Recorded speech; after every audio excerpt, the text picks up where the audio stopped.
बॉलीवुड अदाकार इमरान हाशमी को हाल ही में मुंबई बांद्रा के मसरूफ तरीन और मशहूर सेलिब्रिटी इलाकों में से एक में एक कैजुअल आउटिंग के दौरान देखा गया। अदाकार ने सादा मगर स्टाइलिश लिबास पहन रखा था जो उनकी ऑफ स्क्रीन शख्सियत की अक्कासी करता है। सनग्लासेस के साथ उनका आरामदेह अंदाज मदाहों को बेहद पसंद आया और वो पुरसुकून नजर आए। वायरल होने वाली वीडियोस और तस्वीर में देखा जा सकता है कि उन्होंने पापाराजी को हल्की सी मुस्कुराहट और सर हिलाकर खुशामदीद कहा।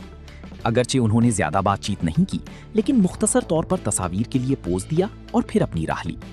सोशल मीडिया पर यह मंजर तेजी से वायरल हो गया, जहां मदाहों ने उनके सादा मगर पुरकशिश अंदाज की तारीफ की। इमरान हाशमी अपनी वर्सेटाइल अदाकारी के बायस आज भी बॉलीवुड में एक नुमाया मकाम रखते हैं और उनकी हर अवामी झलक मदाहों की तवज्जो हासिल कर लेती है। बांद्रा हमेशा से सेलिब्रिटी स्पॉटिंग का मरकज रहा है, जहां अदाकार अक्सर जिम्स, स्टूडियोज और रेस्तुरां के बाहर नजर आते हैं। इमरान हाशमी की हालिया मौजूदगी ने एक बार फिर इस इलाके की रौनक को उजागर किया है।